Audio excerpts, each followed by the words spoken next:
The Mask. Camilla. You, sir, should unmask. Stranger. Indeed. Casilda. Indeed, it's time we have all laid aside disguise but you. Stranger. I wear no mask. Camilla, terrified, aside to Casilda. No mask? No mask! The King in Yellow, Act 1, Scene 2. 1. Although I knew nothing of chemistry, I listened fascinated. He picked up an Easter lily which Genevieve had brought that morning from Notre Dame and dropped it into the basin. Instantly, the liquid lost its crystalline clearness. For a second, the lily was enveloped in a milk-white foam, which disappeared, leaving the fluid opalescent. Changing tints of orange and crimson played over the surface, and then what seemed to be a ray of pure sunlight struck through the bottom where the lily was resting. At the same instant, he plunged his hand into the basin and drew out the flower. There is no danger, he explained. If you choose the right moment, that golden ray is the signal. He held the lily toward me, and I took it in my hand. It had turned to stone, to the purest marble. You see, he said, it is without flaw. What sculptor could reproduce it? The marble was white as snow, but in its depths the veins of the lily were tinged with the palest azure, and a faint flush lingered deep in its heart. Don't ask me the reason of that, he smiled, noticing my wonder. I have no idea why the veins in the heart are tinted, but they always are. Yesterday, I tried one of Genevieve's goldfish. There it is.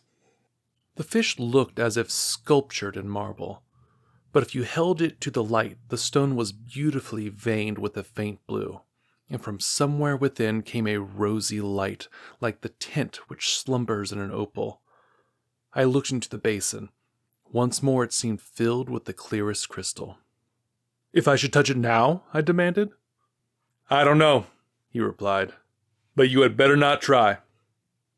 There is one thing I'm curious about, I said, and that is where the ray of sunlight comes from. It looked like a sunbeam, true enough, he said. I don't know. It always comes when I immerse any living thing. Perhaps, he continued, smiling, perhaps it is the vital spark of the creature escaping to the source from whence it came.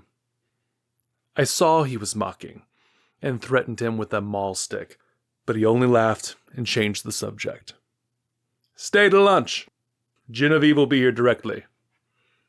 I saw her going to early mass, I said, and she looked as fresh and sweet as that lily before you destroyed it. Do you think I destroyed it? Said Boris gravely. Destroyed, preserved, how can we tell? We sat in the corner of a studio near his unfinished group of the Fates. He leaned back on the sofa, twirling a sculptor's chisel and squinting at his work. By the way, he said, I have finished pointing up that old academic Aradine, and I suppose it will have to go to the salon. It's all I have ready this year, but after the success the Madonna brought me, I feel ashamed to send a thing like that. The Madonna, an exquisite marble for which Genevieve had sat, had been the sensation of last year's salon. I looked at the Aradine. It was a magnificent piece of technical work, but I agreed with Boris that the world would expect something better of him than that. Still, it was impossible now to think of finishing in time for the salon. That splendid, terrible group half shrouded in the marble behind me. The Fates would have to wait. We were proud of Boris even. We claimed him and he claimed us on the strength of his having been born in America. Although his father was French and his mother was a Russian, everyone in the Beaux Arts called him Boris. And yet, there were only two of us whom he addressed in the same familiar way. Jack Scott and myself. Perhaps my being in love with Genevieve had something to do with his affection for me. But not that it had ever been acknowledged between us. But after all was settled, and she had told me, with tears in her eyes, that it was Boris whom she loved. I went over to his house and congratulated him.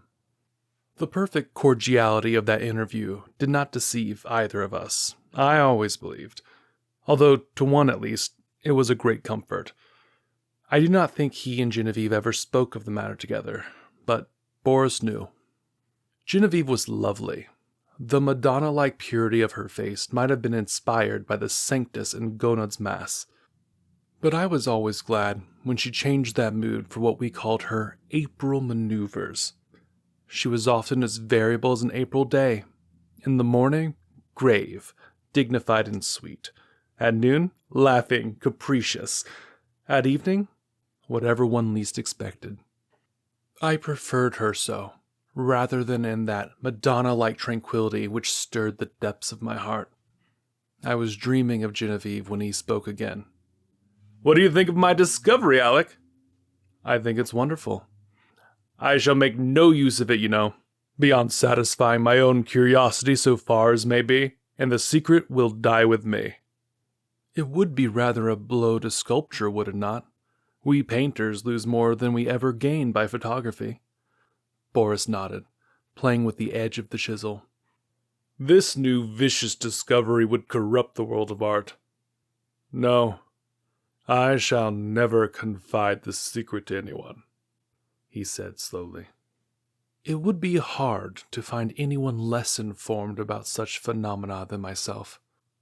But of course I had heard of mineral springs, so saturated with silica that the leaves and twigs which fell into them were turned to stone after a time.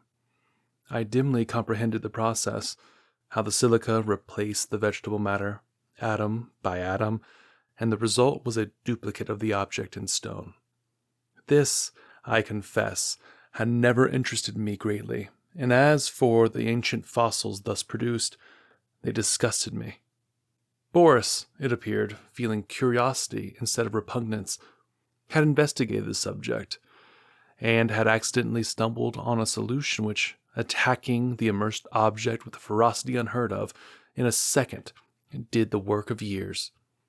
This was all I could make out of the strange story he had just been telling me. He spoke again after a long silence. "I am almost frightened when I think what I have found. Scientists would go mad over the discovery. It was so simple, too. It discovered itself. When I think of that formula, and the new element precipitated in metallic scales—" "What new element?" "Oh, I haven't thought of naming it, and I don't believe I ever shall. There are enough precious metals now in the world to cut throats over." I pricked up my ears. "Have you struck gold, Boris?" "No, better. But see here, Alec," he laughed, starting up. "You and I have all we need in this world. Ah, how sinister and covetous you look already."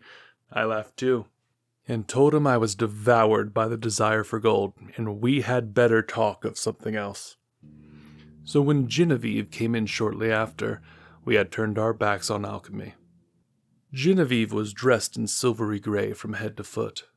The light glinted along the soft curves of her fair hair as she turned her cheek to Boris. Then she saw me and returned my greeting. She had never before failed to blow me a kiss from the tips of her white fingers, and I promptly complained of the omission. She smiled and held out her hand, which dropped almost before it had touched mine. Then she said, looking at Boris, "You must ask Alec to stay for luncheon." This was also something new. She had always asked me herself until today. "I did," said Boris shortly. "And you said yes, I hope?" She turned to me with a charming, conventional smile. I might have been an acquaintance of the day before yesterday. I made her a low bow. "Je vais bien l'honneur, madame." But refusing to take up our usual bantering tone, she murmured a hospitable commonplace and disappeared. Boris and I looked at one another. "I had better go home, don't you think?" I asked. "Hanged if I know," he replied frankly. While we were discussing the advisability of my departure, Genevieve reappeared in the doorway without her bonnet. She was wonderfully beautiful, but her color was too deep, and her lovely eyes were too bright. She came straight up to me and took my arm. "Luncheon is ready. Was I cross, Alec? I thought I had a headache, but I haven't. Come here, Boris. And she slipped her other arm through his. Alec knows that after you, there is no one in the world whom I like as well as I like him. So if he sometimes feels snubbed, it won't hurt him. Ah, la bonne, I cried. Who says there are no thunderstorms in April? Are you ready? Chanted Boris. Aye, ready. And arm in arm we raced into the dining room, scandalizing the servants. After all, we were not so much to blame. Genevieve was 18, Boris was 23, and I not quite 21.